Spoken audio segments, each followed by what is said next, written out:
haja com cabeça de patrão, de dono. Se você não tomar uma atitude e começar essa transformação, a realmente buscar o seu sonho, não vai cair do céu. Os nossos jovens não têm esperança. E eles não têm esperança porque eles não acreditam neles próprios. Eles não acreditam que eles podem trabalhar, construir um projeto de vida, ter foco, se manter na disciplina naquilo que ele se propôs a fazer, para pegar o primeiro cheque de alguns milhões da mão, que é um pouco do que eu quero deixar de mensagem. É possível sim mudar o status quo da sua vida. E aqui eu já vou entrar direto. Meu pai era pedreiro, minha mãe era dona de casa, nasci em Cafelândia, morando em Lins com 3 anos de idade, 5 anos, 6 anos, fui para a escola pública e ali eu comecei uma jornada, não me recordo exatamente, mas as notas do meu currículo, sempre as melhores notas. Com 12, 13 anos de idade, pelas dificuldades que a família vivia, a gente morava numa comunidade ali, um bairro em formação na cidade, e a gente morava num barraco de 2 cômodos, banheiro fora de casa, minha mãe lavava roupa numa tábua e o esgoto era a céu aberto, né? Então a gente realmente vivia numa situação assim extremamente difícil, né? E que é o retrato de muitos brasileiros hoje ainda, né? Enfim, isso é realmente terrível. Mas colocando foco, eu comecei ali a sonhar, eu comecei ali a entender que através do trabalho eu poderia modificar esse status quo meu e da minha família. Eu cheguei com 13 anos, eu começo a vender coxinha. Eu acho que eu me tornei rapidamente o melhor vendedor de coxinha que Lins teve na história. As pessoas perguntam, mas como é que você tangibiliza isso? Difícil alguém comprar um Fusquinha 1962 naquela época, trazendo para os dias de hoje, era como comprar um carro hoje de 20, 30 mil reais. E eu juntar esse dinheiro de 20, 30 mil reais, juntar esse dinheiro comprando com a venda de coxinha. Então eu fazia 3 viagens na parte da tarde. Eu percebi onde estava a necessidade, a dor do consumidor. Você sabe onde eu descobri a dor desse consumidor? Eram os pedreiros, eram os pintores, os eletricistas, encanadores das obras de Lins que estavam em construção. Eu chegava 2h30, eles tinham almoçado 11 da manhã, eles já estavam varados de fome. E era o momento que eu chegava para fazer a alimentação deles. Bom, rapidamente eu consigo meu primeiro emprego. 15 anos de idade, eu recebo meu primeiro registro em carteira, copiador de Xerox. Onde? Em Lins, eu chamo Garagem Cópias, essa copiadora existe até hoje. E aí, eu não fui um simples copiador de Xerox, cara. Eu fui o melhor copiador de Xerox que Lins teve. E como é que eu materializo isso? Primeiro, eu fazia a cópia ficar melhor que a original. O cliente chegava com uma cópia suja, velha, um durex colado, eu ia buscar qual é a máquina que tem tecnologia adequada para que o produto final ficasse melhor. E eu conseguia extrair, então eu limpava fundo, eu melhorava a tonalidade, usando tecnologia, tá? E com isso, eu fui sendo visto pelos clientes. E aqui eu começo a passar algumas dicas e algumas lições. A primeira delas, você vai ouvir muito, seja o melhor sempre. Porque eu fui o melhor vendedor de coxinha, o melhor copiador de Xerox. E nessa de ser o melhor, de interagir, eu começo a fazer um curso de computação nos finais de semana. Esse curso de final de semana, aprendendo a programar computadores, me levou a conhecer o seu Valmir no balcão, que era um daqueles clientes mais exigentes que existe. E o seu Valmir olhou e falou: Semenzato, você está aprendendo computação. Você tem uma qualidade, um cuidado, você tem lógica, você tem... Ou seja, ele uniu tudo isso com programação e falou: tem uma oportunidade para você. Eu vou te levar para o maior grupo empresarial aqui de Lins, grupo Sermac, materialista, material de construção, enfim, tinham muitas atividades. E eu fui para essa empresa então para receber o primeiro computador de médio, grande porte que estava chegando em Lins. Eu detono, eu me torno rapidamente o melhor programador de computadores que Lins teve. Assim, ó, eu virava à noite, eu não tinha hora para começar, não tinha hora para terminar, era uma loucura, entendeu? Qualquer hora era hora de trabalho e de desenvolver. Desenvolvi software de todo tipo que você possa imaginar. Folha de pagamento, contabilidade, contas a pagar, receber, controle bancário, controle de gado, construtora, orçamento de obras. Eu fiz o maior MBA que você possa imaginar. A faculdade que eu não fiz, eu aprendi tudo como funciona uma empresa por dentro. E claro que isso mais adiante vai me servir muito. Vocês vão ver o quanto você ser o melhor, você se dedicar, você ir a fundo naquilo que você está fazendo, em algum momento você vai colher tudo isso. O seu Valmir me viu, me levou para essa primeira, e ali começa uma mudança na minha vida. Óbvio que o meu salário começou a crescer, comecei a ganhar dinheiro. O cheque de meio salário, que foi o primeiro cheque da copiadora, se tornou 10 salários já no meu primeiro registro como programador de computadores, hipoteticamente aproximadamente hoje R$10.000, né? E rapidamente eu me torno analista de sistemas e já montei um time de programadores, de digitadores, operadores, né? E fiz o meu departamento crescer. Eu comecei a desenvolver softwares e sistemas. Com 17 anos, eu termino meu curso, 17 para 18, eu termino meu curso técnico em processamento de dados. Eu aprendi o cursinho de final de semana. E aqui, outra dica. Aquele final de semana que a maioria, eu não vou dizer que não tem que ter lazer, mas enquanto a maioria, no sábado, ia bater bola, ia pra pelada, ia pra balada, o Semenzato ia fazer curso, ele ia se capacitar. E tudo isso, as oportunidades vieram. Então aqui é mais uma dica, né? Você tá esperando ser o melhor programador, ser o melhor mecânico, ser o melhor cozinheiro, ser o melhor chefe, ser o que for. Se você não tomar uma atitude e começar essa transformação na sua vida agora, a realmente buscar o seu sonho, não vai cair do céu. Ninguém vai trazer, o seu Valmir não vai aparecer na sua vida e vai te dar a oportunidade para aquilo que você não está preparado. Você tem que estar preparado. Ou seja, nós precisamos nos capacitar e aprender a nos vender também. Porque do contrário, se eu não cacarejar, se eu não contar, ninguém vai saber o que eu tenho, qual é o meu potencial, o que eu tenho para oferecer para a empresa. Exato. O network é muito importante. A história não para por aqui. Eu fui me capacitando e eu fui cada dia me entregando mais. Quanto mais eu me entregava, quanto mais eu com a cabeça de dono e não com a cabeça de empregado, eu nunca quis saber quais eram os meus direitos numa carteira de trabalho, se tinha isso, se tinha aquilo. Eu nunca cobrei uma hora extra, nunca na minha trajetória. Nunca me interessou essas coisas pequenas. A atitude era fazer o melhor para essa empresa como se ela fosse minha. Essa é uma outra dica. Haja com cabeça de patrão, de dono. Porque quando você age assim, você tá pró-empresa, você tá cuidando de desperdício de energia, você tá cuidando de produtividade, você tá cuidando de atender bem o cliente, você tá cuidando de tudo aquilo que vai agregar receita, que vai agregar valor pro seu negócio. Dito isso, o Semenzato, por ter sido o melhor aluno no colégio, foi convidado com 18 anos para ser professor segundo grau. Eu não fiz pedagogia, eu não tinha licenciatura em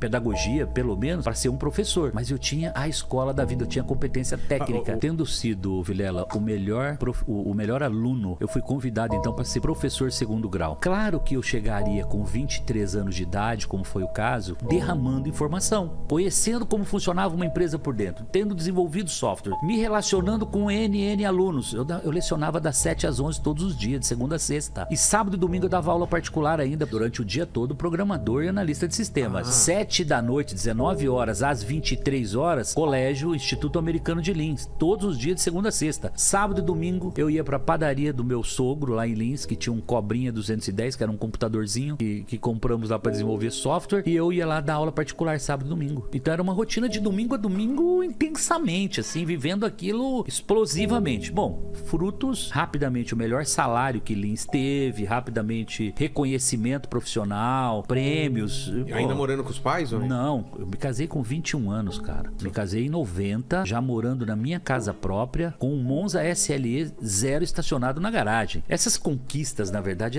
elas vão te jogando pra cima, elas vão te impulsionando. Você que tá nos ouvindo hoje, você já deve ter percebido, quando eu cheguei aqui, começando dizendo que ter comprado meu primeiro jato, ele foi marcante, e isso faz parte da celebração das conquistas. Na vida, eu aprendi a celebrar. Cada conquista era uma caneta, a cada conquista era um relógio, pra você celebrar e te premiar. Entendi. Dizer assim, você cara, mesmo comprava... toma aqui, você merece essa conquista aqui, porque você fez a diferença, você entregou o valor, você entregou o propósito. É muito interessante. Com 23 anos eu percebi o seguinte, cara, eu vou continuar sendo um melhor programador, eu vou continuar sendo, e naquele momento não era a motivação financeira que me levava para fazer esse movimento, mas ao mesmo tempo eu tinha percebido que ganhar dinheiro era bom. Consegui minha casa, eu consegui carro novo, eu consegui um bom salário, eu consegui melhorar a vida já da minha família. Pô, então peraí, esse negócio de trabalhar, de empreender, de montar um negócio diferente, cara, isso é muito bom. Veio o insight, fundar a Microlins. Foi minha primeira empresa lá em Lins, microcomputadores, Lins de Lins, lugar incerto e não sabido. Tinha quase tudo pra dar errado, mas o Semenzato vai lá e funda essa Microlins. E primeiros 3 meses eu coloco 300 alunos na escola, cara, e rapidamente 500 alunos, e aí eu começo a abrir. Eu montei 17 escolas, isso em 2 anos e meio. Eu inaugurei uma escola por mês. Então esse é o momento que o Semenzato descobriu que tinha um bom negócio, que os bancos poderiam ajudar no financiamento, a fomentar esse empreendedorismo, só que ele não teve uma consultoria nem familiar e nem de fora que pudesse dizer, cuidado com o dólar. O dólar está 3 hoje, hipoteticamente, mas ele pode ir a 5,80, como foi agora. E aí o Semenzato tomou contratos de leasing todos em dólar naquela época. Cara. Quanto à receita caindo, contrato dos financiamentos bancários subindo, leasing todo mês subia. Gente, 6 meses depois não tinha dinheiro para pagar professor, não tinha dinheiro para pagar aluguel, não tinha dinheiro para pagar as prestações dos bancos. Pô, quebrei. Era 94, 6 meses depois tô quebrado. Lembra do seu Valmir? Foi o cara que me abriu a porta lá atrás, etc, etc, etc. Eu encontro o seu Valmir e o seu Valmir me diz assim: por que você não faz franquia? Franquia? O que é franquia? Que isso, Valmir? Eu não sabia o que era franquia de verdade. E aí fui me inteirar, fui falar com o advogado, ele formatou a franquia. Em 3 meses eu transformei 15 das 17, 16 das 17 próprias em franquias. Nunca mais eu parei de crescer no mundo das franquias. E aí você vai dizer o seguinte: pô, mas você planejou para entrar no mundo do franchise? Não. O franchise surgiu na minha vida por pura necessidade. Ou eu ia pro franchise ou eu desapareceria como empreendedor e voltaria a ser o programador. Tava tudo dívida, certo. Né? E com uma dívida enorme, porque ela fica lá por 5 anos esperando você liquidar. Você devolve os bens para o credor. Barato. O credor vai leiloar aquilo no mercado, a liquidação vai ser muito pequena e você vai ficar com a dívida enorme, a diferença da dívida lá no banco. E eu trabalhei 5 anos para pagar esse passado. Foi de 95 a 2000, trabalhando dia e noite, mas crescendo ao mesmo tempo. Quando é 2000, 2001, eu devia estar com umas 80, 100 franquias, né? Olha o salto já de 91, quando eu fundei a minha primeira empresa. Eu fui para 2000. Já com a vidinha começando a respirar, eu mudo para São José do Rio Preto, 2000. Então foi 91 a 2000 em Lins, de 2000 a 2010 em São José do Rio Preto, que acabou virando um grande celeiro de franquias, porque a história bem sucedida de Microlins e Instituto Embeleze inspirou empreendedores na região. Hoje nós temos inúmeros, um número enorme de franqueadoras, de negócios que nasceram em São José do Rio Preto. Ponto mais importante nessa segunda fase: eu venho para São Paulo e conheço uma agência de propaganda. E aí eu falo pra ele: cara, eu preciso mostrar esse negócio pro Brasil inteiro. Eu tenho um negócio maravilhoso que o Brasil inteiro precisa. O propósito disso é transformacional. E essa agência me levou até o Netinho de Paula, na época que era ele estava em 2001 inaugurando na TV Record o programa Domingo da Gente com o Dia de Princesa. Nesse 2001 eu entro como patrocinador e aqui eu vou contar uma outra história pra vocês, porque ela é inspiradora. Eu recebo a proposta da emissora, R$500 mil. Eu levo essa proposta para a empresa. Eu tinha um sócio com 30% e eu tinha 70% da empresa. E eu fui ouvir meu sócio. Falei: o que você acha? Vamos fechar que isso aqui vai... Essa é a mudança nossa de série. A gente vai sair da série C e nós vamos para a série A. Porque nós vamos para televisão nacional, nós vamos crescer muito. Meu sócio olhou para aquilo e falou: não, isso é uma parada indigesta. Eu não assino de jeito nenhum. Eu respeito, eu não vou desmerecer nunca uma atitude e uma opinião dessa. Claro. Eu fui para casa frustrado aquela noite. Eu já tinha uma Mercedinha, devia valer comparativamente a hoje 300, 400 mil reais talvez, mas assinar uma fatura de 500 ou pouco mais. Eu fui para casa desapontado e de manhã, naqueles insights da manhã, tem uma voz que fala assim pra mim: cara, faz o seguinte, assina esse contrato sozinho e se o dinheiro não entrar, você vende seu carro e paga a fatura. Foi o que eu fiz. Cheguei na empresa 7 da manhã, fui direto na sala do sócio, falei: sócio, é o seguinte, vou assinar sozinho, não se preocupe, se não entrar o caixa necessário para pagar essa fatura, o meu carro tá à disposição, vou queimá-lo no mercado para pagar a fatura, mas não vou trazer problema pra empresa. 45 dias depois, que foi a data que venceu a fatura, cara, tinha acho que 1,5 milhão de cheque pré-datado no cofre de venda de franquia. Explodiu, venderam franquia no Brasil inteiro. Ficou rico felizão, junto, tá tudo certo.